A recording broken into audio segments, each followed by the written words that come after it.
오늘은 설계회사가 해외 프로젝트에서 무엇을 조심해야 하나에 대한 얘기입니다. 해외에서 설계, 감리, 공사 관리에 입찰에서 많은 가격 차이가 나거나 수행 중에 많은 손실이 발생하는 경우가 있습니다. 그런데 이 설계회사 일들은 건설 시공과 많이 다릅니다. 말하자면 정해진 숫자의 엔지니어를 투입해서 일을 하고 있기 때문에 업무 특성상 금액 차이가 많이 나지 않는 것입니다. 수행 중에서 손실도 크게 나지 않는 것이죠. 그런데 왜 많은 차이가 나는지에 대해서 좀 살펴보도록 하겠습니다.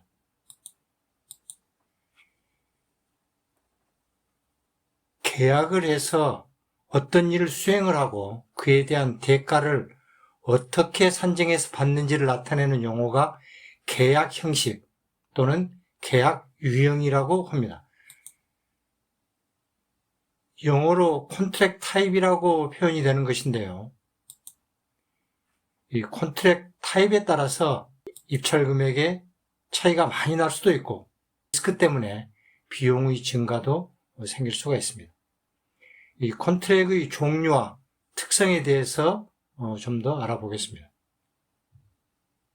감리나 공사관리의 계약 유형은 5가지 정도로 나눠볼 수가 있습니다.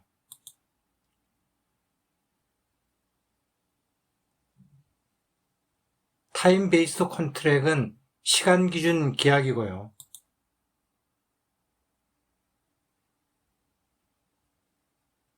런섬 컨트랙은 정액 계약 또는 일괄 계약이라고 합니다.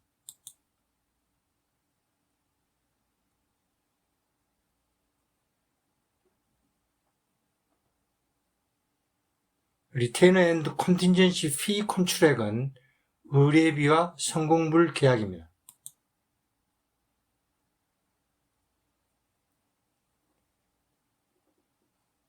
퍼포먼스 베이스드 컨트랙은 성과 기준 계약이고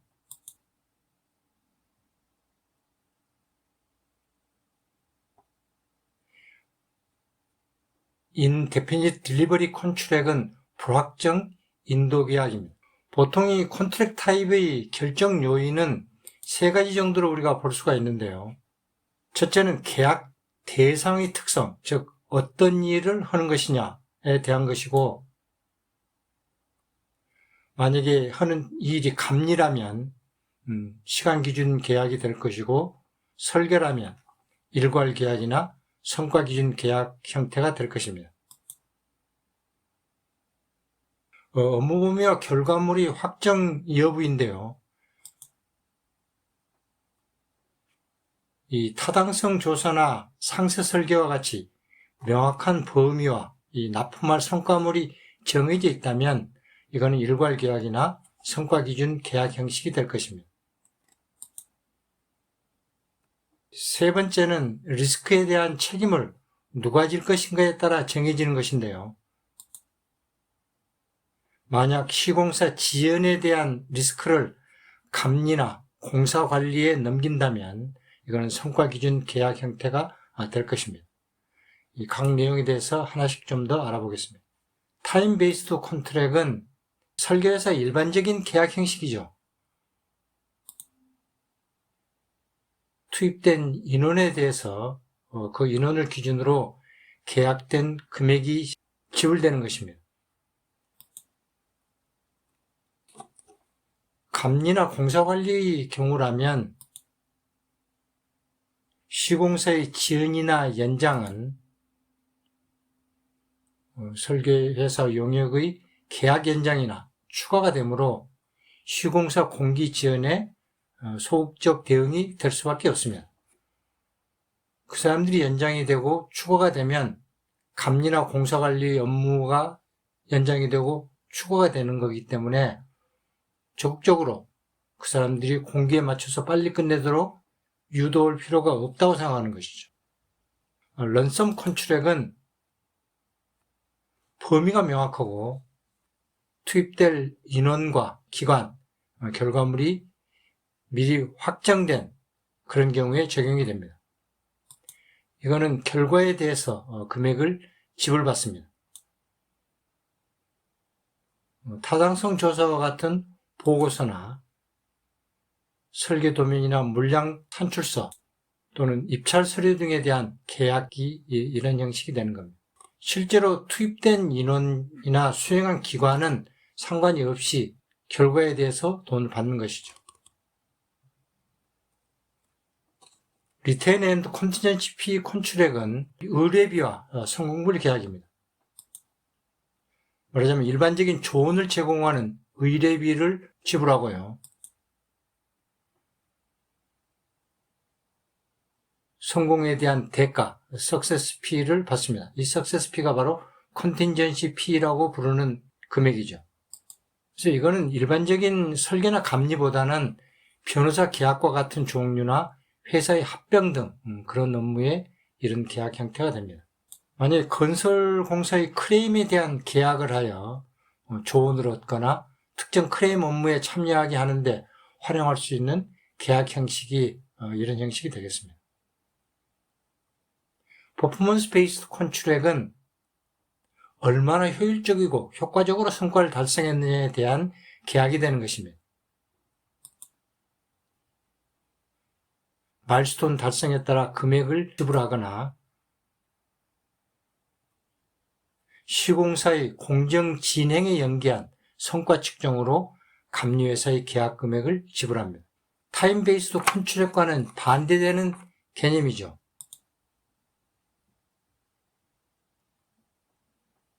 말하자면 시공사 공정지원 리스크를 이 감리가 부담함으로 충분한 예비비를 고려해야 됩니다.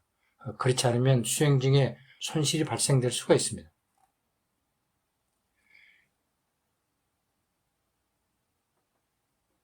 인데피니티브 딜리버리 컨트랙트에서 인데피니티브란 말은 명확하게 정해지지 않는 그런 의미가 있는 것입니다.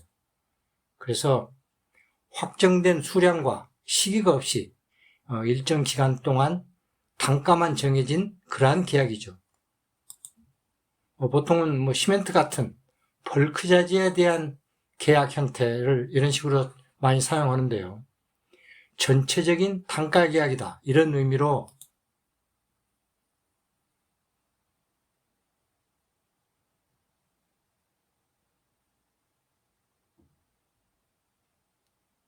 블랑켓 컨트랙이나 프레임워크 컨트랙, 엄브렐라 컨트랙이라고도 부릅니다.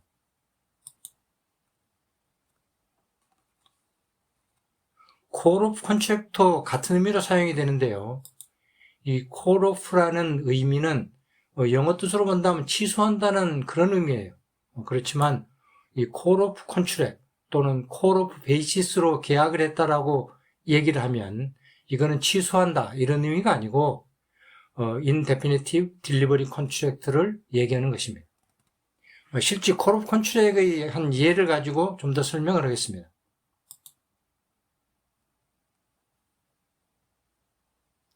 중동의 철도 프로젝트에 대한 공사관리 계약이 콜 오프 컨트랙으로 진행이 됐던 입찰이었는데요.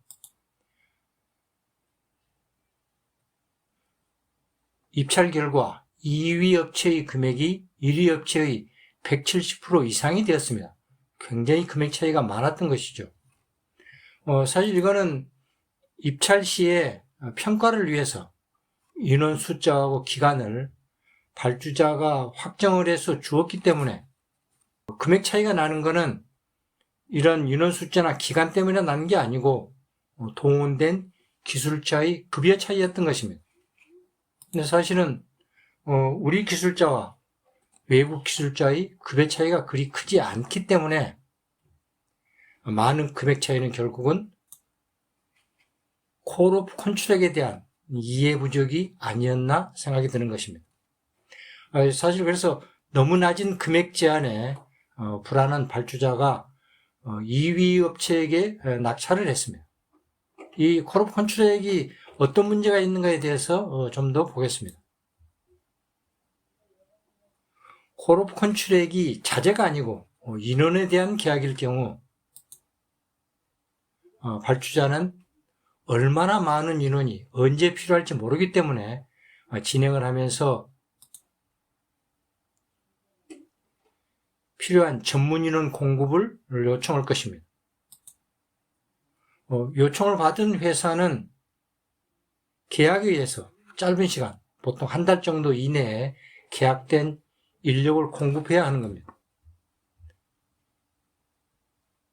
그런데 계약된 인원이 언제 얼마나 들어갈지 알 수가 없기 때문에 그 인원을 일 없는 동안에 대기시켜야 하거나 만약에 그 인원을 다른 일에 참여시키고 있다면 발주처에서 갑자기 인원을 달라고 했을 때 외부에서 채용해서 공급할 수밖에 없는 거죠.